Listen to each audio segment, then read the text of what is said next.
एक मासूम लड़की बिल्कुल अकेली थी। हवा तेज चल रही थी और उसका दिल जोर से धड़क रहा था। अचानक झाड़ियों से आवाज आई। वो भूख का बाघ था और वो पास आ रहा था। मुझे मत मारना प्लीज। लेकिन उसकी आंखों में याद थी। कुछ दिन पहले उसने एक बच्चे को बचाया था। बाघ रुक गया और बैठ गया। नेकी कभी जाया नहीं जाती। सुबह हुई और वो जिंदा थी। दम वो उसे घुर रहा था, लेकिन उसकी आंखों में गुस्सा नहीं था। आयशा को अचानक याद आया, ये वही बच्चा था। लेकिन जंगल में खतरा सिर्फ बाघ नहीं था, और जो अगला लम्हा हुआ उसने सब कुछ बदल दिया। यहां कहीं बाघ है, आज बचकर नहीं जाएगा। ये लोग किसे मार देंगे अंदर। इस बार फैसला आयशा को करना था। भागो, यहाँ से चले जाओ।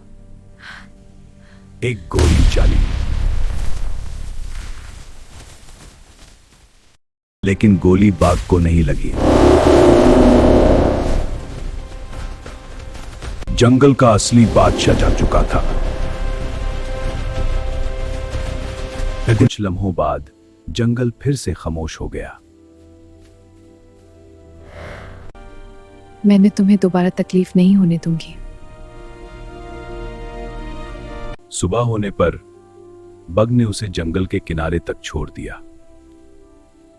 आयशा ने सोचा सब खत्म हो गया, लेकिन जंगल अभी अपना राज दिखाना बाकी था। दूर पहाड़ों के पीछे शिकारी वापस आ रहे थे, इस बार ज्यादा तैयारी के साथ। अगर ये लोग फिर आए तो ये उसे मार देंगे। उसने फैसला किया वो चुप नहीं बैठेगी। आयशा भागकर गांव पहुंची, लेकिन किसी ने उसकी बात पर यकीन नहीं। मुझे एक बाघ ने पकड़ा था। बाघ ने तुम्हें छोड़ा? ये मुमकिन नहीं है। तभी जंगल से जोर की दहर सुनाई दी। लोग जंगल की तरफ भगे, और जो उन्होंने देखा वो उनकी सोच बदल गया। उन्होंने देखा बाघ हमला नहीं कर रहा था, वो सिर्फ अपने बच्चों की हिफाजत कर रहा था।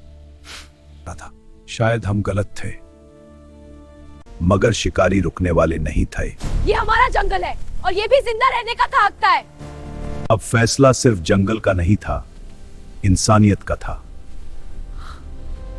जंगल फिर से पुरसुकून हो गया, लेकिन कुछ कहानियां इतनी आसानी से खत्म नहीं होती हैं। शिकारी शहर लौट गए, लेकिन उनका गुस्सा जिंदा था। इस बार वो अकेले नहीं आने वाले थे। अब खतरा सिर्फ एक बाघ को नहीं, पूरे जंगल को था। आयशा ने महसूस किया ये लड़ाई अब सिर्फ रहम की नहीं, जिम्मेदारी की थी। अगर मैं चुप रही तो सब खत्म हो जाएगा। हम जंगल को बचाएंगे, चाहे जो हो। दोनों कहता किया, इस बार सब सुनने को तैयार थे। सुबह होने से पहले शहर से गाड़ियां और मशीनें जंगल में दाखिल हो चुकी थीं। बाघ अपने बच्चों को लेकर गहरा जंगल की तरफ चला गया, लेकिन उसकी आंखों में दर्द था। रोको, ये जंगल सिर्फ लकड़ी नहीं जिंदगी है। एक लड़की मशीनों के सामने खड़ी थी। रोको, ये जंगल सिर्फ लकड़ी नहीं जिंदगी है। किसी ने आयशा का वीडियो रिकॉर्ड किया और कुछ ही घंटों में पूरा इलाका उसके साथ खड़ा था। वीडियो शहर तक पहुंच गया और लोग हैरान रह गए।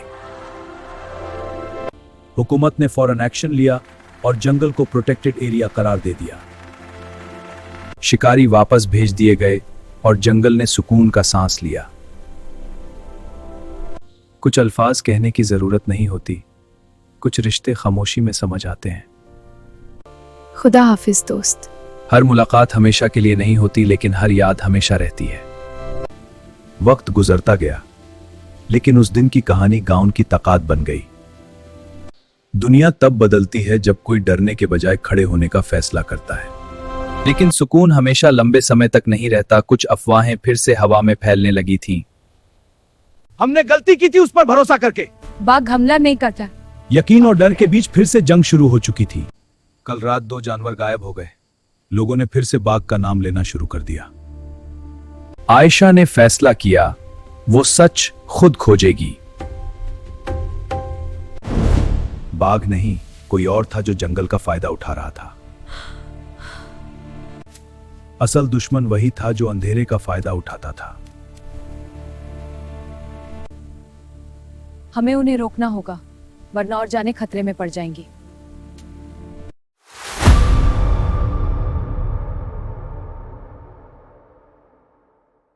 हर कदम पर जंगल ने अपनी ताकत दिखाई। आयशा और बाघ साथ थे। ये जंगल तुम्हारा नहीं है।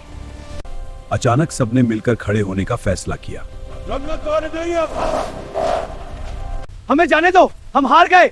जंगल का सच सामने आया और जो इसे नुकसान पहुंचाना चाहते थे वे अब हार गए। हर खतरा टल गया और जंगल ने फिर से सुकून पाया।